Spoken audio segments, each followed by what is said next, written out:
En Radio CSE comienza la programación de clasificación B. Apta para todo público con vigilancia de adultos.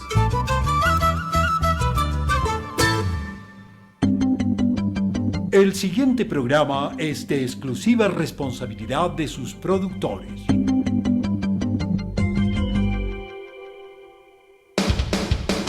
Contenido F. Formativos, educativos y culturales.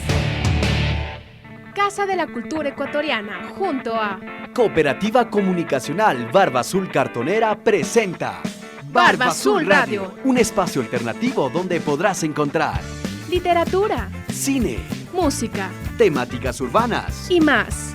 Barba Azul Radio, las historias empiezan con vos. Casa de la Cultura Ecuatoriana, junto a Cooperativa Comunicacional Barba Azul Cartonera, presenta.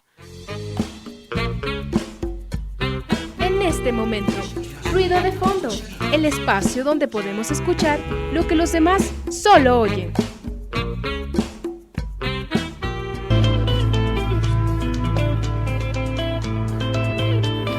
Una vez más nos encontramos para hacer ruido de fondo en medio de una ciudad caótica. En ruido de fondo contamos historias por y para la gente.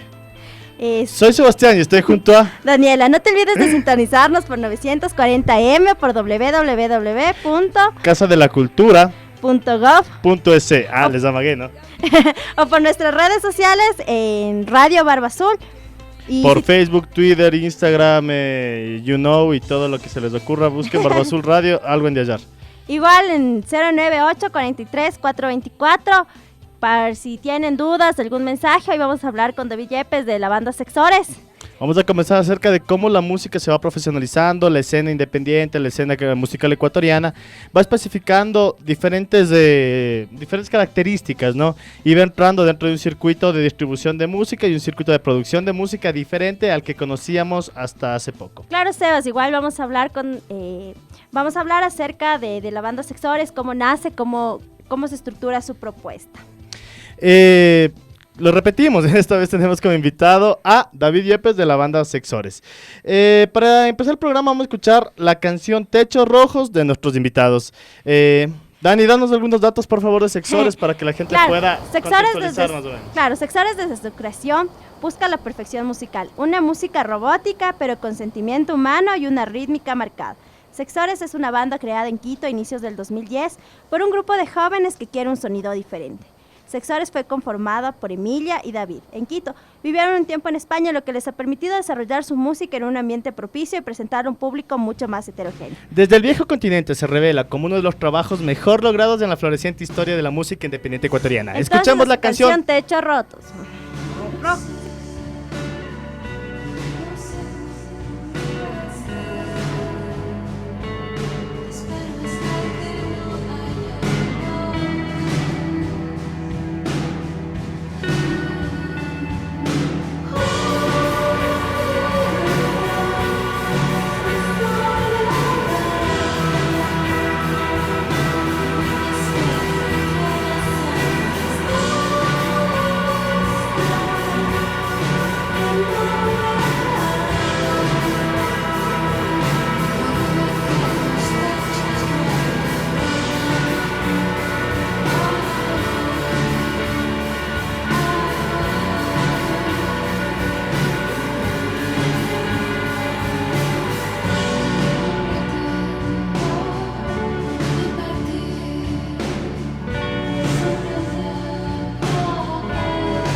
Progresamos haciendo más ruido de fondo en medio de una ciudad caótica. Para las personas que recién se conectan por 940M o www.casadelacultura.gov, /player. Les comentamos que estamos hablando acerca de la profesionalización de la música en Ecuador, además de sectores de su propuesta en la escena musical ecuatoriana independiente. No te olvides de seguirnos en Facebook como Radio Barba Azul. A través de redes sociales puedes ponernos preguntas, puedes colocarnos cualquier duda que tengas para poder participar en este espacio.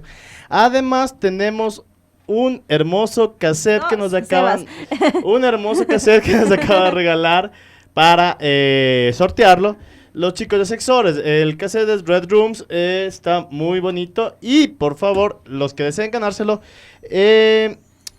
coloquen comentarios, preguntas, compartan las publicaciones de Barba Azul. A continuación ya vamos a decirles más o menos la dinámica de cómo vamos a sortearlo. Por ahora pueden dejar su nombre por interno o en comentarios para que estén inscritos al cassette Red Rooms de Sexores. Bueno, Sebas, para darles un poquito de contexto a la audiencia, el shoegazing es un estilo de música alternativa surgida a finales de los años 80 en Reino Unido. Permaneció hasta mediados de los años 90, habiendo sido uno de los éxitos en los años 1900 y 1991. Es así como los Sexores empiezan a constituir como el grupo pionero en hacer este género aquí en el país.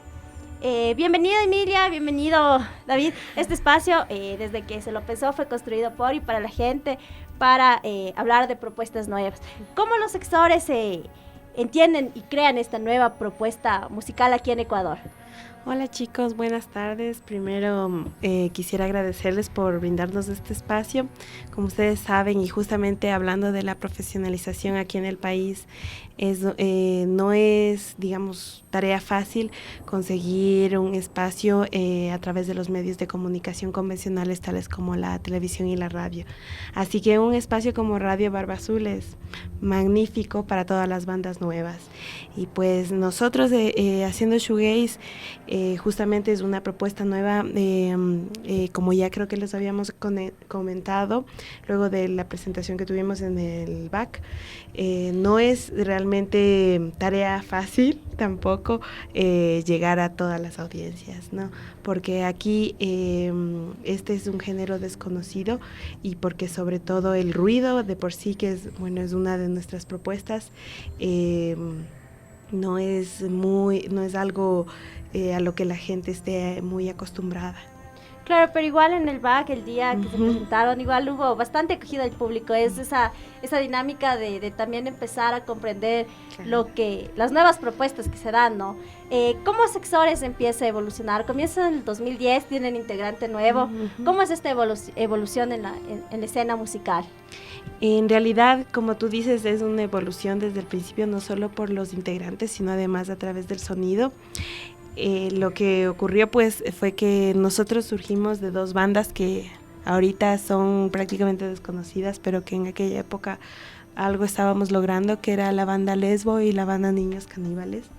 Y bueno, todavía éramos unos niños en esa época y ya pues entonces David y yo, que es mi esposo, David, entonces nosotros en esa época que éramos pareja, como que decíamos que es difícil realmente sacar a las bandas adelante y como que unimos fuerzas y salió Sexores, ajá. En un principio la banda estaba pensada más bien como algo con, digamos, un sonido un tanto como rock industrial, siempre con la tendencia hacia la música electrónica. Y con el pasar del tiempo lo que sí nos dimos cuenta era de que nosotros no somos una de estas bandas que te inciten a bailar, digamos. Entonces en un principio sí, el primer disco que nosotros tenemos, que se llama Amok and Burnout, justamente tenía este matiz un poquito como que bailable, un poquito explosivo, y como que con eso nos sentíamos medio incómodos en el escenario, sobre todo el rato de querer animar o interpretar estos temas es complicado. Entonces ahí fue que nos dimos cuenta de que lo que nosotros más bien queríamos era algo un poquito más introspectivo, un poco más reverberado, poco convencional quizás. David, Emilia, ¿cómo incursionan ustedes en la música? ¿Cuál es su proceso? Si un día decidieron cómo empezar a hacer música o... Sí, bueno, personalmente yo me vinculé a la música los 15 años en el colegio. Emilia creo que está desde los 11 estudiando. Yo empecé empíricamente. Entonces, fui autodidacta en esa época. Luego tuve profesores de música, luego estuve en las academias del conservatorio. Emilia estudió un bachillerato en guitarra en el conservatorio. Luego estudió ingeniería de sonido. Luego estudió un máster en música como arte interdisciplinar. Y yo, claro, me seguí instruyendo personalmente, ensayando y todo eso. Después yo también me incliné hacia la gestión cultural, todo relacionado con la música, ¿no? Entonces esa ha sido nuestra formación y nuestra vinculación con la música. De ahí ya, como les dijo Emilia, empezamos Sexores en el 2010, empezamos con una idea totalmente distinta y claro, había la influencia también de otros integrantes y todo esto. Entonces, claro, la banda empezó como a mutar hacia lo que ahora es, ¿no? Que siempre, con esta tendencia que el sonido que la venimos trabajando desde el 2012. Uh-huh. Estamos en una época como, o sea, me parece muy interesante cómo es toda la curiosidad de la escena, la curiosidad de la gente que participa en la escena y que va formando escena, alrededor de otras tendencias, alrededor de otros sonidos, alrededor de todo eso. O sea, hace más o menos 10 años, o sea, un poco más capaz, en los 90 y algo, cuando inicia, por ejemplo, no sé, Pulpo 3, se me ocurre Sally Mileto, Mamá Vudú, como referentes musicales. O sea, existe toda una diversificación de sonidos. Se crean nuevas escuelas de formación musical y se va profesionalizando de a poco la música que era antes vista como casi un hobby. Y se va convirtiendo en algo factible dentro tanto del ámbito académico como la creación de una escena y la creación de redes específicas. Existe la incursión de nuevas tecnologías para comunicarse, la inclusión de internet, etcétera. Muchos músicos formados en otras ciudades del mundo pueden acceder, pueden crear redes, pueden crear otros sonidos a partir de sonidos de sonidos diferentes. La creación de escuelas de música, ¿ustedes creen que diversifica la escena? O sea, ¿de qué manera ustedes creen que diversificó la escena musical la creación de estas escuelas de música? Sí, sin duda. Claro, las escuelas de música siempre aportan, o sea, siempre juegan un papel importante, creo, a la hora de generar creadores, ¿no? De generar compositores, autores, intérpretes. Y claro, tenemos, ¿cuántas escuelas hay? ¿3, 4? Bueno, al día de ahora, incluso la Universidad Central está sacando su plan en su licenciatura en música. Realmente yo que trabajo en docencia estoy consciente de que, digamos, ahora la música es vista como una profesión, ¿no? Y esto nos ayuda no solo porque se crean músicos, sino como David, gestores, él también es docente, gestores culturales, también se crean productores musicales, ingenieros en sonido, que antes no había y por eso eran los costos tan elevados, ¿no? En cuanto a la producción de discos, pero ahora como ya hay un poco más de oferta, las personas o los músicos, la gente relacionada dentro de la música ya tienen su home studio y pueden, con un programa al estilo de Audacity, que es un programa gratuito, pueden lanzar su música a través de las redes sociales, pueden realmente lograr algo que en los 80s, que en los 90s era solo pensable o solo imaginable para aquellas personas que tenían un gran poder adquisitivo, pero ahora todos podemos hacerlo eso y eso realmente es una gran ventaja en cuanto a la industria tradicional del pasado, ¿no? Claro, el problema creo que, o sea, principal radica, creo que, claro, se está educando mucho en el aspecto musical, ¿no? O sea, en el aspecto técnico, pero creo que todavía hace falta ese aspecto de gestión. Por ejemplo, yo trabajo en una universidad en donde se acaba de cerrar una carrera de gestión cultural y creo que es importante mantener este costado que es el que gestiona la música, ¿no? Existen todos los músicos ahora y los músicos son sus propios managers. Si bien está empezando a salir una camada de bandas que ya tienen managers o agencias o agentes, pero claro, hace todavía falta sellos discográficos, hace falta editoras, hace falta más agencias de booking. Claro, es un sector todavía un poco, se podría decir, primitivo en ese sentido. Y creo que eso es lo que hace falta, o sea, gestionar desde la academia esa parte de gestión, esa parte de administración de este proceso creativo que es la música, ¿no? Justamente con las bandas que hemos conversado, con los artistas que hemos tenido la oportunidad de conversar, o sea, la pregunta básica que siempre hacemos es, ¿existe industria musical? ¿Existe industria musical en el Ecuador? No. Yo pensaría que existe una industria musical, pero que todavía está en pañales, como podríamos decir. O sea, como que recién está saliendo, recién estamos dándonos cuenta de que es necesario que existan promotores, de que es necesario de que el músico sepa separar, digamos, su actividad profesional musicalmente hablando de todo lo que tiene que ver con el manejo de su propia banda o de su proyecto individual, ¿no?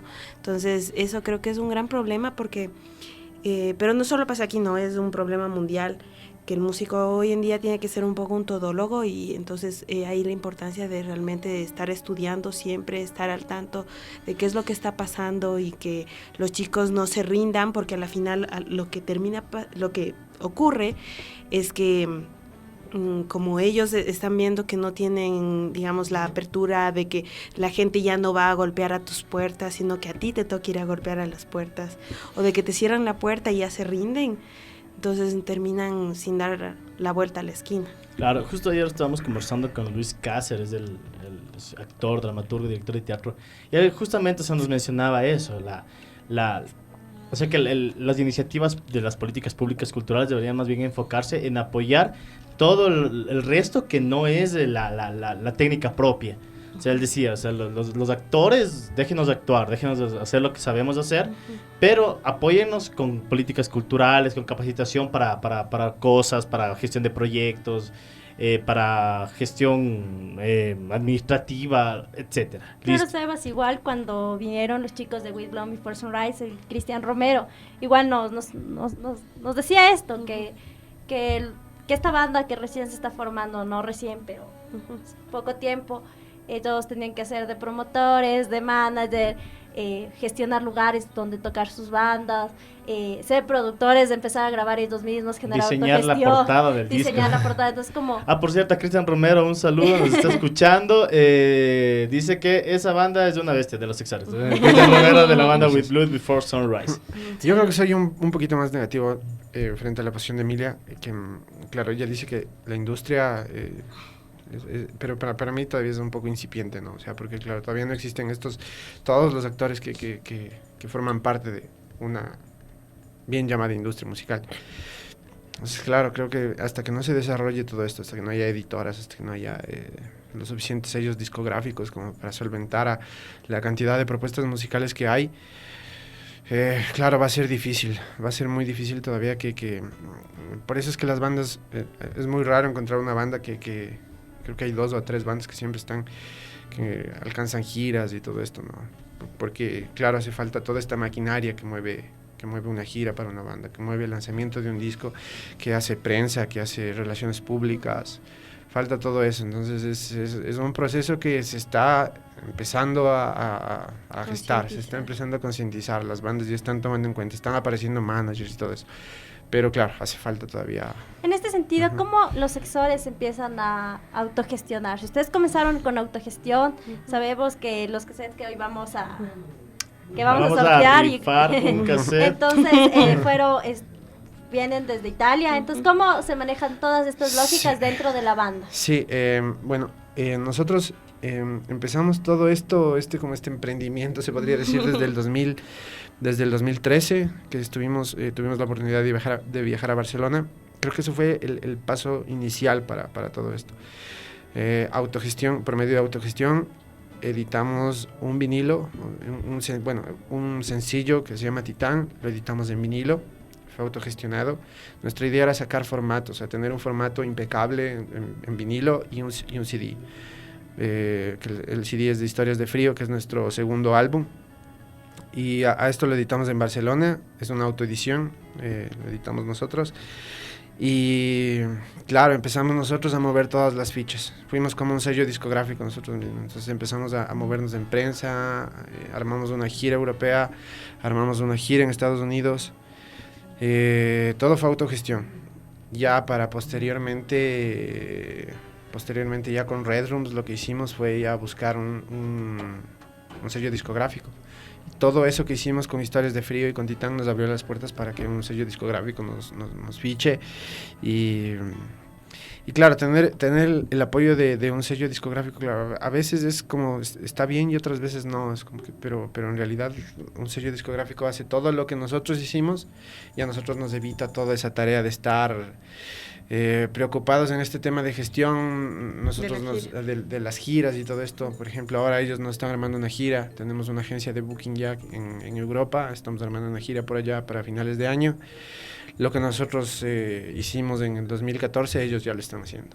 Entonces es creo que una herramienta bastante útil para quitarnos peso de encima, ¿no? Uh-huh. También creo que es importante destacar el hecho de que nosotros, este conocimiento no es que se nos ocurrió, sino que en realidad lo adquirimos luego de, digamos, de estudiar en una academia, digamos, estudiar en una universidad, ¿no?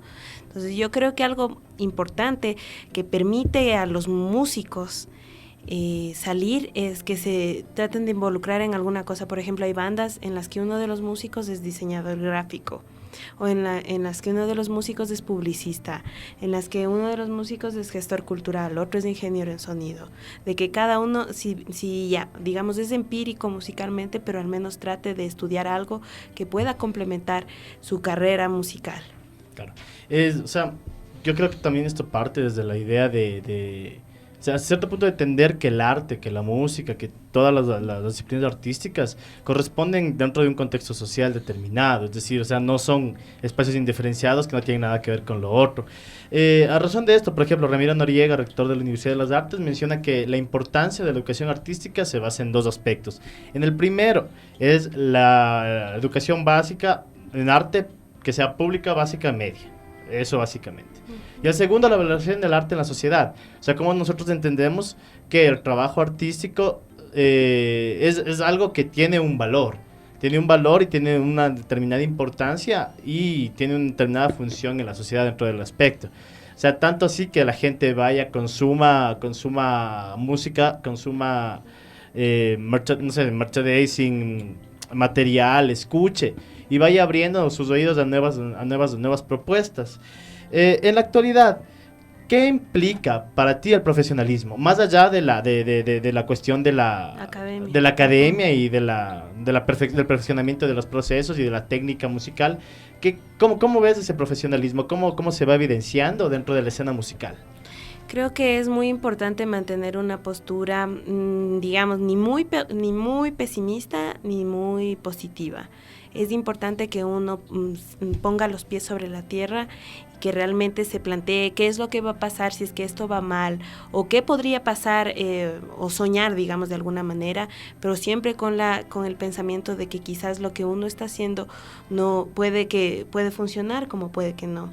Creo que eso es súper trascendental, ya que muchas de las bandas que están aquí sueñan mucho y entonces como no alcanzan, digamos, en el primer semestre de lanzamiento, no alcanzan lo que esperaron, se caen de repente y ya se acabó. Y muchos resentidos también, muy pesimistas, que como que, entonces me cerraron las puertas de aquí, aquí queda todo, este país no vale nada, ¿no? Pero en realidad es una cosa de estar peleando. Por ejemplo, justo leía con respecto al BAG y a la organización, es típico del Quito Fest, típico de otros tipos de festivales que empiezan con, es que las mismas bandas de siempre es la palanca, siempre es la crítica.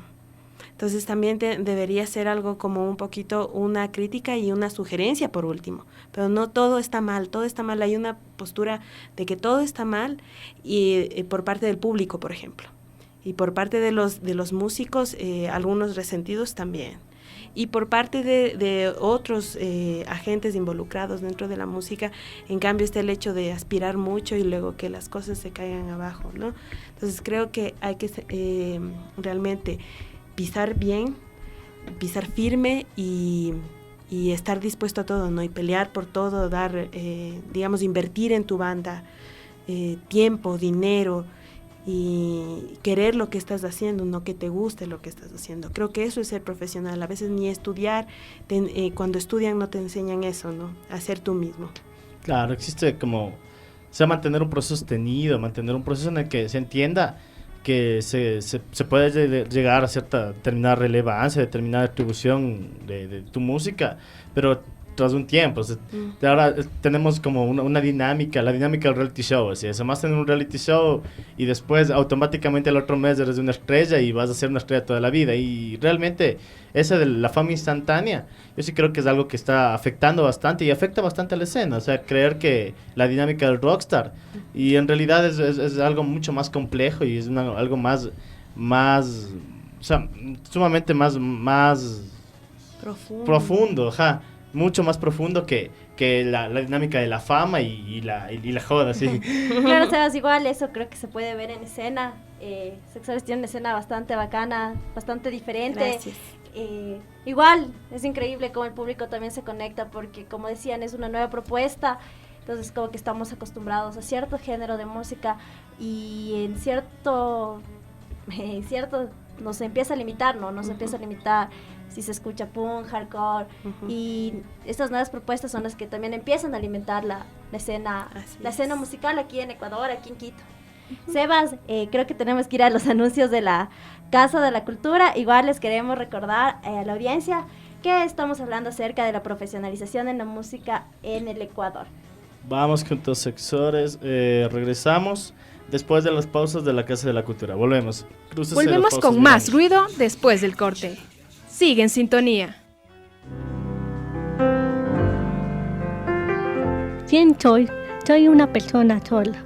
Mi lengua de señas me da sentido de pertenencia, rompe la barrera del idioma, porque tenemos nuestra propia cultura visual, comunicación visual, valores, historia, tradiciones y costumbres. Hagamos efectivo este derecho colectivo, reconociendo las comunidades y grupos lingüísticos de nuestro país. Un mensaje en la voz de Anita Sánchez de ACAI, Radio Casa de la Cultura y esta emisora.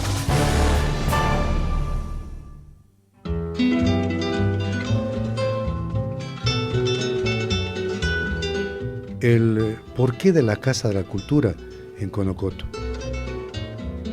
Yo tuve la suerte de conocer a don Manuel Benjamín Carrión, uno de los pensamientos más lúcidos de América Latina, que en los momentos que el Ecuador se encontraba tremendamente golpeado con la desmembración de nuestro territorio nacional, él quiso levantar el ánimo del pueblo ecuatoriano y dijo, pues si el Ecuador no puede ser una potencia bélica, el Ecuador podrá ser una potencia cultural.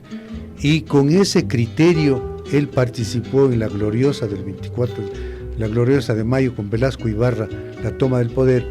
Y cuando Velasco Ibarra le preguntó qué es lo que, doctor Manuel Benjamín, ¿qué ministerio usted querría? Él dijo, yo quiero la creación de una institución que se dedique al rescate de la cultura del pueblo ecuatoriano. Velasco Ibarra le dijo, haga usted el proyecto, y lo presentaron el proyecto, y hace casi 72 años se creó la Casa de la Cultura Ecuatoriana.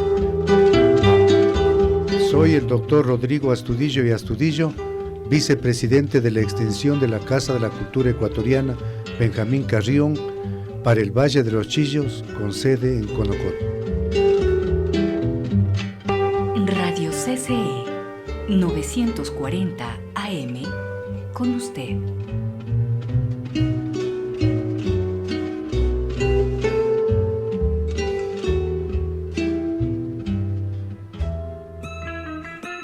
Barba Azul Radio, historias para la gente y por la gente. Una radio que escucha a los demás. Sintonízanos, Radio Casa de la Cultura, 940 AM o en www.radiocasadelacultura.com. Por favor, escuchen a Ruido de Fondo. Se lo sugiere Andrés Novoa de Blues S.A. Es hermoso poder contar con espacios que les interesa la cultura. Un abrazo a todos. Hola, soy Carla Canora y quiero mandarles un beso grande y un abrazo apretado a toda mi gente de Ruido de Fondo. Regresamos haciendo más ruido de fondo. No se olviden que hoy estamos hablando con Emilio y David acerca de la profesionalización de la música en el Ecuador. Sexores en la casa. En los anuncios que acabamos de escuchar, en interno estábamos hablando con Emilio y con David acerca de las escuelas de música aquí en Ecuador, acerca de la creación de estos nuevos espacios donde son carreras que muchas que como se va entendiendo la educación no rinden un fruto económico. Claro. Ustedes como docentes, en su experiencia, ¿cómo ven estas manifestaciones de que se van cerrando carreras que en realidad son importantes, que en realidad aportan a la sociedad? Obviamente, desde otro lado, desde el lado más humano, ¿no? Sí, bueno, siempre se habla de la importancia de las humanidades, ¿no? Venía trabajando eso en la universidad y, claro, creo que gestión cultural es una de esas carreras, se podría decir, o de estos sectores que más representan las humanidades, ¿no? En gestión cultural, de hecho, ves todo, o sea, las manifestaciones del arte y cómo gestionarlas. Pero claro, es como un discurso que no tiene base, ¿no? Entonces se habla mucho de esto, pero no se practica. Entonces, claro, la cultura siempre será un talón de Aquiles para todos, creo que los gobiernos y todo eso, y en este caso no es la excepción. Por eso se han cerrado muchas carreras relacionadas a esto. También creo que, si no estoy mal, creo que andaban problemas también la Flaxo y la Andina, que son universidades que fomentan esto, ¿no? Las humanidades, que fomentan la cultura. Y claro, o sea, es un problema de fondo que da debate para largo. Claro, yo desde mi punto de vista creo que se deberían mantener, se deberían dar, o sea, motivar, incentivar, dar presupuestos de estas carreras, porque son carreras que hacen falta, o sea, son carreras que podrían dinamizar mucho otros sectores de la economía que todavía no están explotados. Creo que en otros países la industria de festivales, por ejemplo, la industria de los conciertos como tal, de las agencias de booking y todo esto, tienen un porcentaje considerable en el Producto Interno Bruto, por ejemplo, de Chile o de Argentina, de Estados Unidos, ni se diga. Los festivales generan un montón de dinero.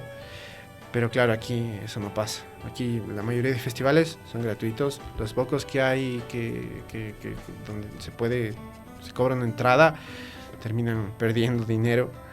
Y es curioso porque claro, no se fomenta. Creo que lo que decías al inicio de políticas públicas, todo esto se ve en política cultural y todo eso que no está fomentado.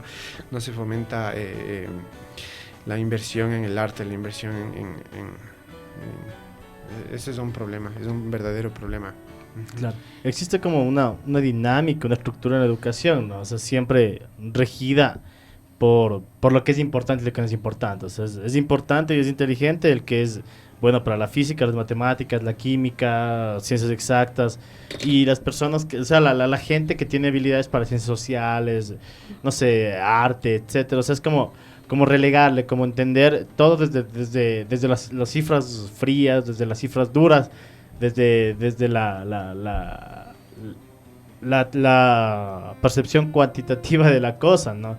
Y realmente, o sea, debería garantizarse que la persona que quiera hacerse músico, que quiera hacerse artista, pintor, actor, lo que le dé la gana, o sea, pueda hacerlo, tenga las condiciones adecuadas para hacerlo y pueda vivir de eso, o sea, que creo que es en última aspiración, es una de las cosas que más quiere un artista, vivir de su arte, vivir de lo que ama hacer. Sin duda. Claro, Sebas, igual cuando estuvimos conversando con Chester de Custodia, él nos hablaba de cómo estas políticas públicas, en vez de ser un apoyo para los artistas, empiezan a ser una traba, ¿no? Los espacios públicos en realidad no se constituyen como espacios públicos, hay que estar regidor de danzas, a todas estas lógicas que vienen desde las instituciones. ¿Cómo esto a ustedes, a Sexores, les va limitando? ¿O cuál ha sido el desafío de Sexores para salir de...?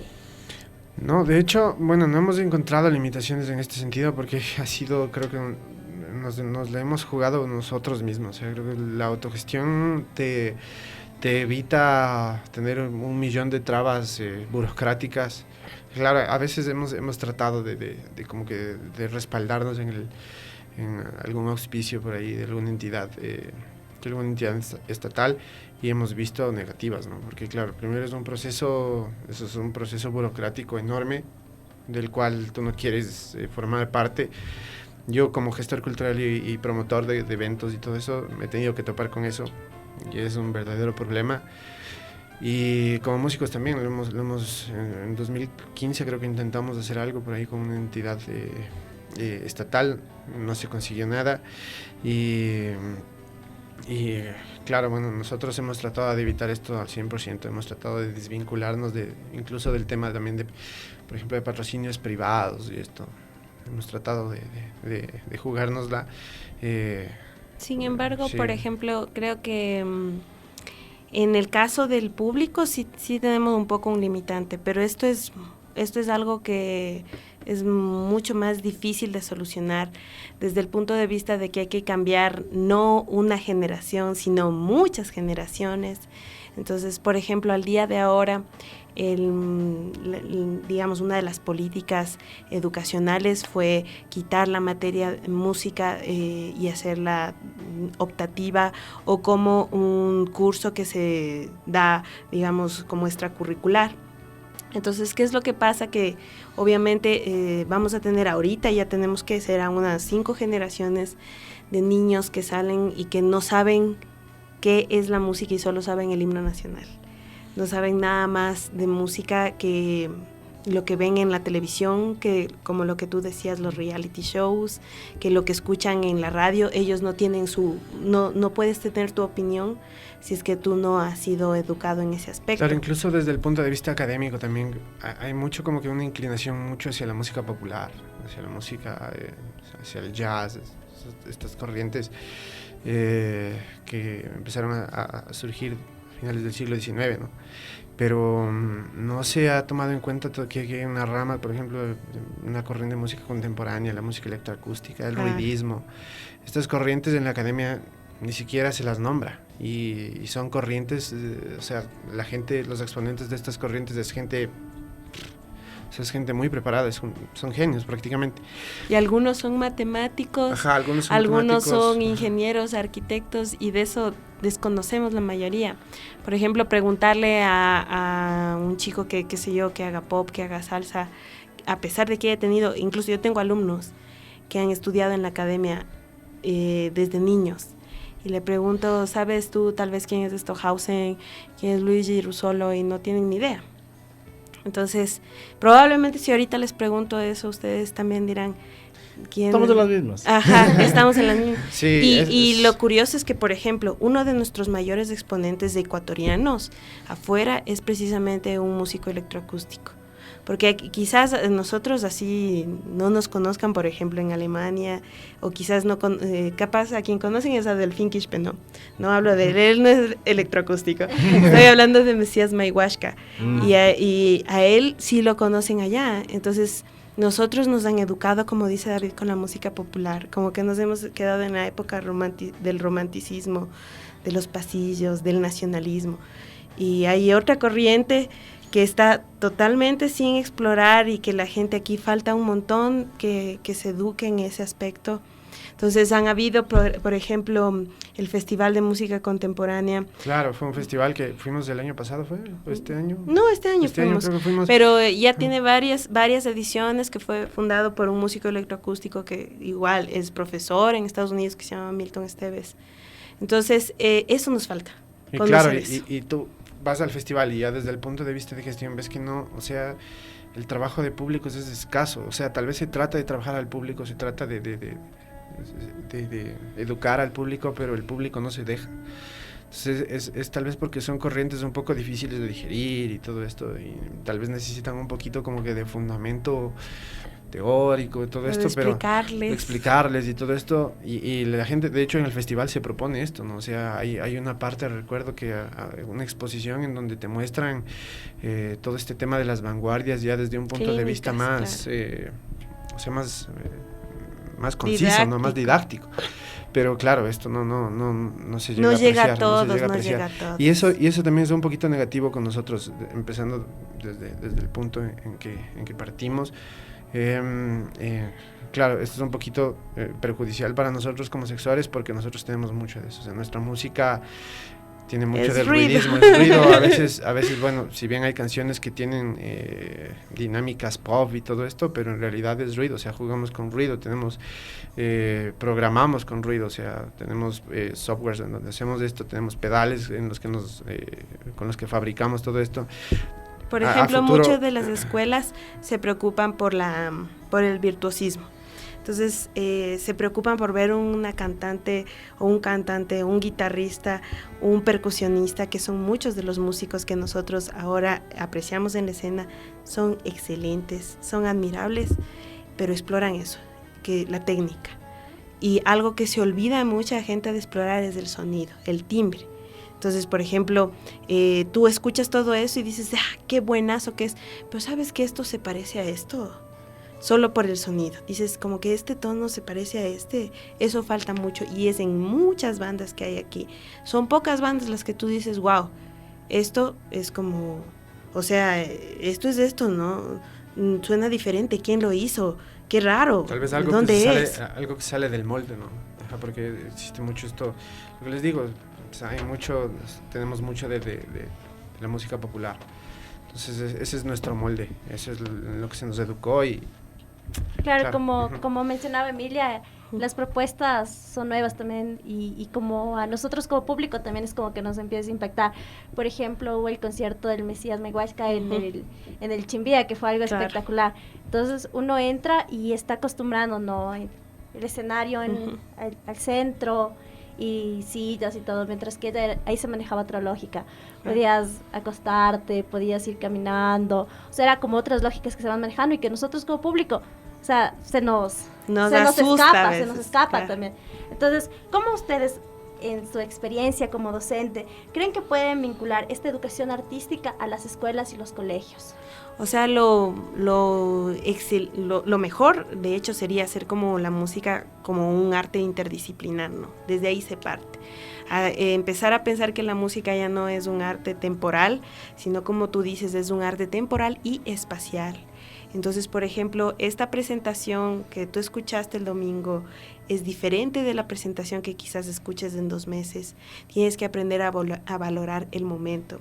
Entonces, quizás el momento para algunos signifique un despliegue de luces, colores y bailarines y todo eso, como para otras personas puede significar el sonido o quizás el mismo hecho de que la banda, por ejemplo, Sexores, sean 5 tipos parados mirando al piso. Entonces, creo que falta mucho eso, como que tratar de unirnos todos, tratar de ser más solidarios, de decir el artista plástico puede trabajar con el músico, el cineasta puede trabajar con el artista o con el bailarín.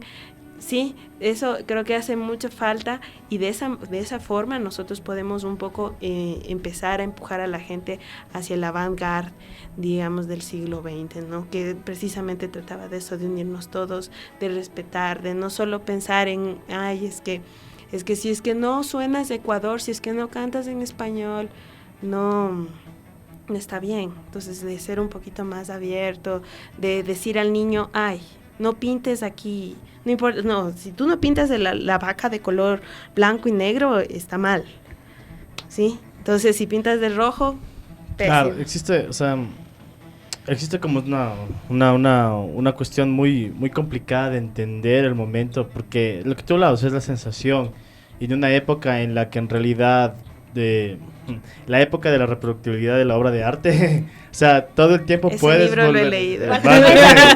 Un saludo a Walter Benjamin que nos escucha en algún lado. Entonces, o sea, la reproductibilidad de la obra de arte. Entonces, o sea, todo el tiempo nosotros podemos tener acceso a eso. Entonces, no dejamos de valorar el momento de la presentación en vivo, el momento, la experiencia propia de ese lugar. O sea, en muchos conciertos he visto más celulares que gente mirando al concierto, o sea, al escenario. Es como la idea de tener y adquirir la obra de arte y tenerlo para ti. cuando en realidad esa emoción deberías guardarla y guardarla en la parte más emotiva, en el pathos de tu propio sentimiento, o sea, no tanto como la exactitud de la tener la foto. Claro, tener la foto, tener el video exacto de lo que pasó en un momento, sino guardarlo desde tu experiencia. Claro. Ahora, existe una dificultad muy frecuente en cuanto a las nuevas, o sea, a la vanguardia, como tú decías, de las tendencias musicales, que es el hecho de que estamos acostumbrados a lo popular. Y peor aún, a la folclorización de lo popular, o sea, hacer covers de canciones de chicha de los 30, pero ahora tocados en estilo pop rock, o sea, y folclorizamos, o a sacar un disco de pasillos, o cogerle a todos los artistas de pasillos y volver a sacar un disco, o 2, o 3. Un disco sinfónico. Sin criticarle a alguien que sacó 3 discos de pasillos, ¿no? Que todos sabemos quién es, pero no queremos decir el nombre.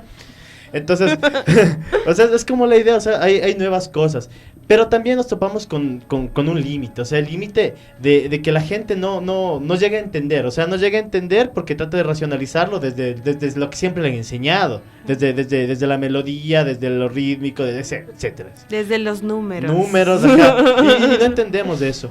Ahora, ¿cómo podríamos, o sea, ustedes son docentes, cómo podríamos nosotros llevar eso hacia la gente, llevarlo de una manera asequible, que no corresponda, como decía, o sea, eso es música intelectual, eso es música de vanguardia, de pequeños espacios, que yo no voy a entender, ¿no? Yo no voy a entenderlo, entonces, ¿para qué voy, por ejemplo? Claro. O sea, ¿cómo crearle a la gente esa curiosidad para que diga, o sea, me interesa, ¿qué es eso? ¿Por qué no lo hacemos? ¿Por qué no vamos? La educación tiene que ser interactiva, creo de que eso se trata. El aprendizaje experiencial se llama.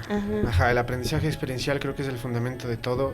Justo estaba recién en una capacitación para docentes y se hablaba mucho del aprendizaje experiencial. Ese es el fundamento, es la base sensorial. De todo. O sea, tienes que darle la oportunidad a los niños, de nuestras sobrinas, creo que tienen, claro. es bastante, ellos estudian en un colegio de aquí de Quito y que no vamos a decir el nombre. Se practica mucho este aprendizaje experiencial desde maternal, o sea, desde que tienen 3 años, 4 años. Entonces, claro, respetar el espacio de los niños, respetar sus decisiones, no estar a cada rato no. Y presentarles propuestas, o sea, dejarles que ellos descubran cosas nuevas, ¿no? Entonces, ese es el aprendizaje experiencial, creo.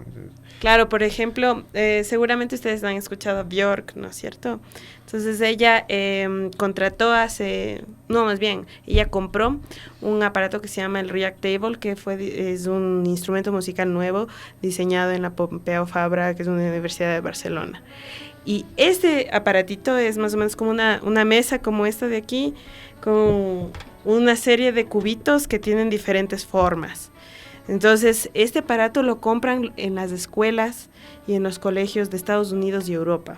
Entonces, sobre todo es, digamos, didáctico, ¿no? Entonces, no tiene nada que ver con do, re, mi, fa, sol, la, si, do, sino es todo frecuencias, digamos, todas las frecuencias, ya no hay esta,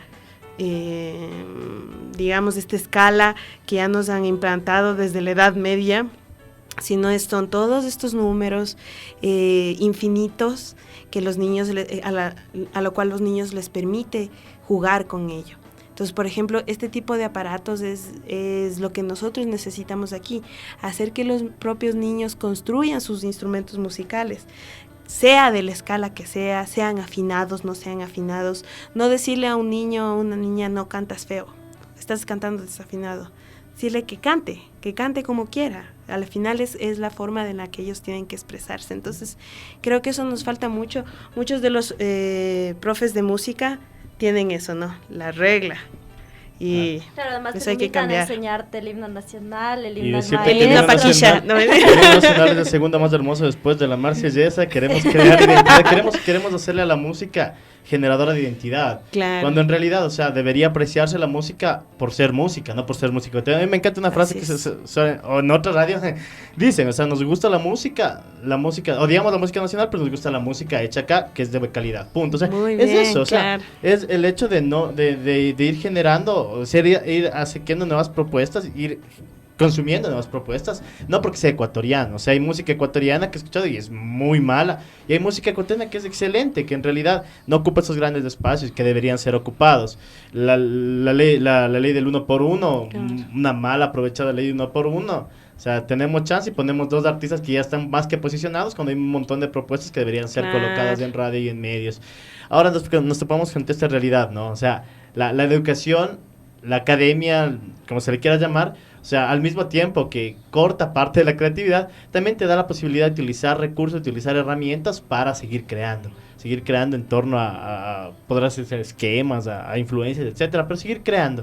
O sea, tenemos esa contradicción en la educación, en la academia, de que al mismo tiempo que te enseñan, y enseñarte es también desenseñarte todo el resto que se aprende por ti solo, pero también te dan la oportunidad de experimentar con otros sonidos. Claro, Sebas, igual debemos ya empezar a despedirnos. Queremos preguntarles a los chicos, siempre el tiempo es súper corto, queremos preguntarles a los chicos cuáles son sus nuevos proyectos, propuestas, si tienen alguna presentación. Claro, sí, bueno, presentaciones, tenemos una en Cuenca el 20 de agosto, tenemos de ahí, me parece que una es a finales de septiembre, me parece, en el Teatro Calderón de la Barca de la Universidad de San Francisco, con los chicos de Escape from the Machinery. Tenemos unas sorpresas para el próximo año, algún festival que estamos planificando, que no vamos a hablar mucho al respecto. Sí, tenemos son sorpresas algún festival para febrero. Chéveres. Y de ahí, bueno, tenemos también una gira a finales de año para Italia y España. ¿Qué más? Y de ahí el próximo año empezamos ya a trabajar de lleno en nuestro tercer álbum de Sexores, que estaba pensado para lanzarse este año, pero lanzamos Red Rooms, que era un trabajo que teníamos... Es un EP. Claro, es un EP que teníamos ahí guardadito. Y claro, también, también entre uno de nuestros propósitos realmente está el tratar de viajar hacia...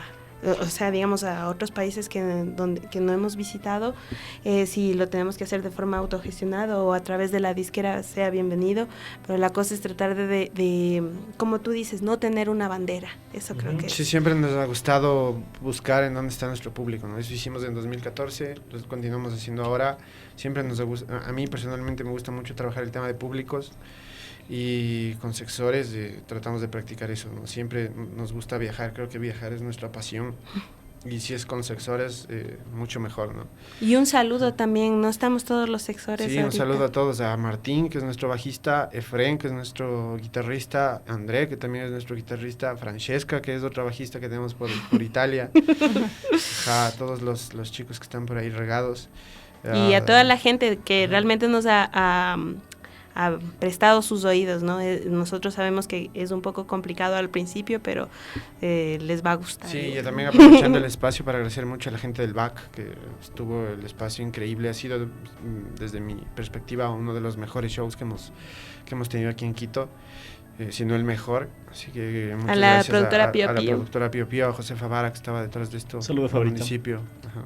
Y a los chicos de Radio Barba Azul. Muchas gracias por el ruido de la oración. Gracias, chicos. Gracias, Emilia, gracias, David. Bueno, ha sido una conversación muy chévere, muy interesante acerca de un montón de cosas que la música no solo música, sino es música y otros demonios, un montón. Para ir cerrando, vamos a escuchar algo igual de Sexores, vamos a escuchar Historias de Frío. Igual mañana no se olviden de escuchar El Galpón de los Cuentos Vivientes con Cristian y Marcelo. Les mandamos un saludo y nos vemos el próximo lunes para contar más historias por y para la gente. Nos queremos, no cambien, nos esperamos el lunes, chao.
Hasta el día lunes, para compartir con ustedes el ruido de fondo, en medio de una ciudad caótica.